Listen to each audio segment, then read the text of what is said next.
പിതാവിൻ്റെയും പുത്രൻ്റെയും പരിശുദ്ധാത്മാവിൻ്റെയും നാമത്തിൽ ആമേൻ. ഈശോ മിശിഹായ്ക്കും സ്തുതിയായിരിക്കട്ടെ. പ്രിയമുള്ളവരെ, ജർമ്മനിയിലെ ലൂർദ് എന്നറിയപ്പെടുന്ന ഒരു ദേവാലയമുണ്ട്.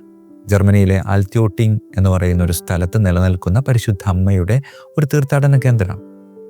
ഈ ആലയം നിർമ്മിക്കപ്പെടുന്നത് AD 700-ലാണെങ്കിലും അവിടേക്ക് പരിശുദ്ധ അമ്മയുടെ പ്രത്യേകമായിട്ടുള്ള കൃപ കടന്നു വരുന്നത് 1330-ൽ ഒരു നാരകമരത്തിൽ പരിശുദ്ധ അമ്മയുടെയും അമ്മ കരങ്ങളിൽ സംവഹിച്ചിരിക്കുന്ന ഉണ്ണിയുടെയും തിരുസ്വരൂപം കൊത്തിയുണ്ടാക്കി ആ ദേവാലയത്തിൽ പ്രതിഷ്ഠിക്കുകയുണ്ടായി.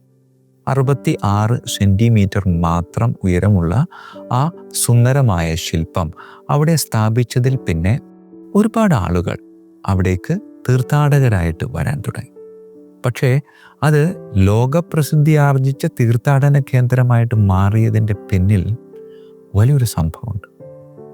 1489-ൽ ഈ പരിശുദ്ധ അമ്മയുടെ ആലയത്തിലേക്ക് 3 വയസ്സും മാത്രം പ്രായമുള്ള ഒരു കുഞ്ഞിനെയും കൈകളിലേന്തിക്കൊണ്ട് ഒരമ്മ കരഞ്ഞുകൊണ്ട് ഓടി വരുന്നുണ്ട്. ഈ അമ്മ ഈ കുഞ്ഞിനെ ഈ അമ്മയുടെ കാൽക്കലേക്ക് സമർപ്പിച്ചുകൊണ്ട് പ്രാർത്ഥിക്കുകയാണ്. കാരണം ആ കുഞ്ഞിന് പ്രാണനില്ലായിരുന്നു.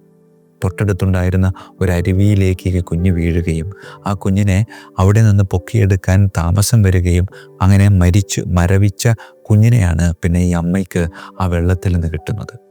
അമ്മയുടെ ഹൃദയം തകർന്നുപോയി. ആ തകർക്കപ്പെട്ട ഹൃദയവുമായിട്ട് അമ്മ ഓടി വരികയാണ്. എന്നിട്ട് പരിശുദ്ധ കന്യകാമറിയത്തോട് പ്രാർത്ഥിച്ചത് ഇത്ര മാത്രം: എനിക്ക് ഈ കുഞ്ഞിനെ വേണം, പ്രാണനോടുകൂടെ എൻ്റെ പ്രാണനായി ഈ കുഞ്ഞിനെ എനിക്ക് തിരികെ വേണം. കൂടെയുള്ളവരും ബന്ധുക്കളും ഒക്കെ ആശ്വസിപ്പിക്കാനും ദേവാലയത്തിൽ നിന്ന് വീട്ടിലേക്ക് പോകാനും ഒക്കെ അവളോട് പറയുന്നുണ്ടെങ്കിലും അതൊന്നും കേൾക്കാൻ അവൾക്ക് താല്പര്യമില്ല. കാരണം അവൾക്കൊറ്റ താല്പര്യം മാത്രമുള്ളൂ: എൻ്റെ മകനെ എനിക്ക് തിരിച്ചു വേണം. ശാഠ്യത്തോടുകൂടെ വിശ്വാസത്തോടുകൂടെ അമ്മയുടെ മുമ്പിൽ അവൾ അലമുറയിട്ട് പ്രാർത്ഥിക്കാൻ. അവസാനം പരിശുദ്ധ കന്യകാമറിയം ഈ അമ്മയുടെ വിശ്വാസത്തിൻ്റെ മുമ്പിൽ തോറ്റുകൊടുക്കുക. നഷ്ടപ്പെട്ടു പോയ പ്രാണൻ തൻ്റെ മകൻ്റെ പ്രത്യേക ഇടപെടലിലൂടെ, കയ്യിലുള്ള ഉണ്ണീശോയിലൂടെ ഈ നഷ്ടപ്പെട്ട പ്രാണൻ ഈ കൊച്ചിന്, ഈ 3 വയസ്സുള്ള കുഞ്ഞിലേക്ക് തിരികെ കൊടുക്കുക. പ്രിയമുള്ളവരെ, അമ്മയുടെ സന്തോഷം, അവിടെയുള്ളവരുടെ ആഹ്ലാദം, പിന്നീട് തീർത്ഥാടകരുടെ പ്രവാഹമായിരുന്നു ആ സ്ഥലത്തേക്ക്. ഇപ്പോഴത്തെ കണക്കനുസരിച്ച് പറയുന്നത് 10 ലക്ഷത്തിലധികം ആളുകൾ ആ ദേവാലയത്തിലേക്ക് ഓരോ വർഷവും തീർത്ഥാടകരായി പല സമയങ്ങളിലായിട്ട് വരുന്നുണ്ടെന്നാണ് പറയുന്നത്.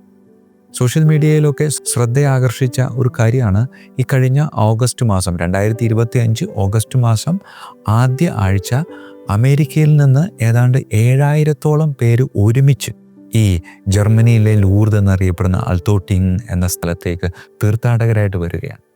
അവർ ഒരുമിച്ച് ആ ആലയത്തിൻ്റെ മുറ്റത്ത് ബലിപീഠമൊരുക്കി ബലിയർപ്പിച്ചത് നമുക്ക് ഫേസ്ബുക്കിലും ഇൻസ്റ്റഗ്രാമിലും ഒക്കെ നമുക്ക് കാണാനായിട്ട് സാധിക്കും.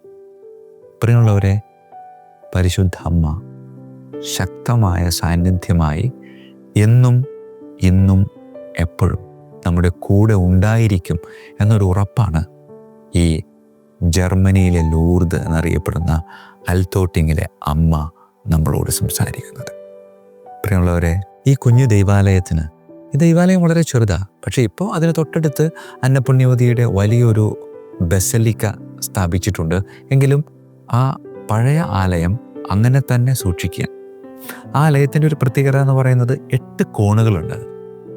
ഏതാണ്ട് നമ്മളൊക്കെ കണ്ട് ശീലിക്കാത്ത ഒരു ദേവാലയ ആകൃതിയാണ് ഈ കുഞ്ഞ് ദേവാലയത്തിനുള്ളത്. ഈ ദേവാലയത്തിലേക്ക് കയറി ചെല്ലുമ്പോൾ ഈ ദേവാലയത്തിൻ്റെ ഭിത്തികളിലും മേൽക്കൂരകളിലും ഒക്കെ ഒരുപാട് ചിത്രങ്ങളും അതിൽ എഴുത്തുകളും ഒക്കെ ഫ്രെയിം ചെയ്തിങ്ങനെ തൂക്കിയിട്ടിരിക്കുന്നതാണ്. അതിലൊന്നും കാണാൻ പറ്റത്തില്ലെന്ന് പറയുന്നത്. കാരണം അവിടെ വന്ന് അനുഗ്രഹം സ്വീകരിച്ച ആളുകൾ സാക്ഷ്യം എഴുതിയിട്ടിരിക്കുന്നതാണ്. അത്രമാത്രം സാക്ഷ്യങ്ങൾ, അത്രമാത്രം അത്ഭുതങ്ങൾ അവിടെ നടക്കുന്നുണ്ടെന്ന് പറയുന്നത്. പരിശുദ്ധ പിതാവ് ജോൺ പോൾ II പാപ്പ, ബെനഡിക്റ്റ് 16 പാപ്പ, ഇവരൊക്കെ സന്ദർശിച്ചിട്ടുള്ള ഒരു ദേവാലയം കൂടെയാണ് ഈ ജർമ്മനിയിലെ ലൂർദ് എന്നറിയപ്പെടുന്ന ആൽത്തോട്ടിങ് ദേവാലയം. പ്രിയമുള്ളവരെ, ഈ ദൈവാലയത്തിൽ സ്ഥാപിച്ചിരിക്കുന്ന ഈ പരിശുദ്ധ അമ്മയെ വേറൊരു പേര് കൂടെ വിളിക്കാറുണ്ട്, ബ്ലാക്ക് മഡോണ എന്ന് വിളിക്കാറുണ്ട്. കാരണം ഇതിൻ്റെ രൂപം ഇരുണ്ടാണ് ഇരിക്കുന്നത്.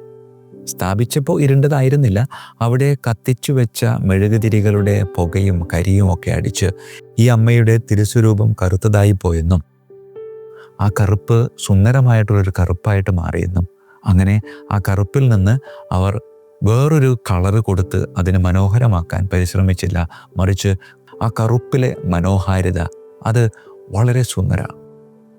ആ ദൈവാലയവും ഉൾഭാഗം മുഴുവനും കറുത്ത നിറമാണ് അടിച്ചിരിക്കുന്നത്. സുവർണ നിറത്തിലുള്ള ചില അലങ്കാരപ്പണികളുണ്ടെങ്കിലും ഭൂരിഭാഗവും നിറം കറുപ്പാണ്.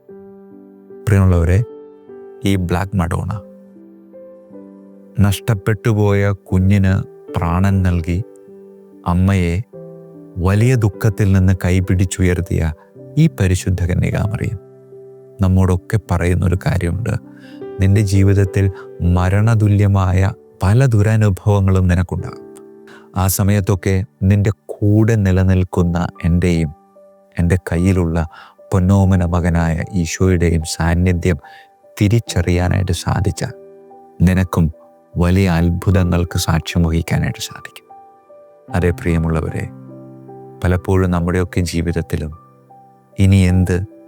ഇനി ഞാൻ എങ്ങനെ മുന്നോട്ട് പോകും എന്നിങ്ങനെയുള്ള ദുരവസ്ഥകളിലൂടെയൊക്കെ നാം ഒരുപാട് കടന്നു പോയിട്ടില്ലേ? പ്രാർത്ഥിക്കാം നമുക്ക്. കരങ്ങൾ കൂപ്പാം, കണ്ണുകളടക്കാം.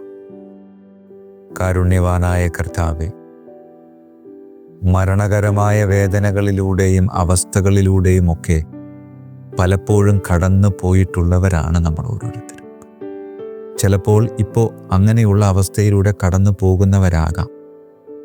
ഇനിയും കടന്നു പോകാൻ സാധ്യതയും ഉണ്ടാകും.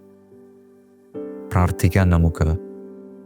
നമ്മുടെ കൂടെയുള്ള അമ്മയുടെ സാന്നിധ്യം, കൈകളിലെ ക്രിസ്തുവിൻ്റെ രക്ഷാകരമായ ചൈതന്യം, അത് പലപ്പോഴും തിരിച്ചറിയാതെ പോകുന്നുണ്ട്.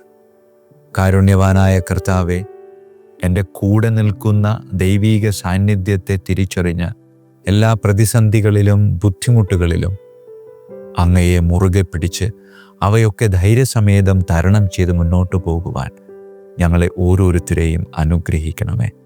കർത്താവായ ക്രിസ്തു വഴി ഞങ്ങൾ സമർപ്പിക്കുന്ന പ്രാർത്ഥന കേട്ടരുളണമേ.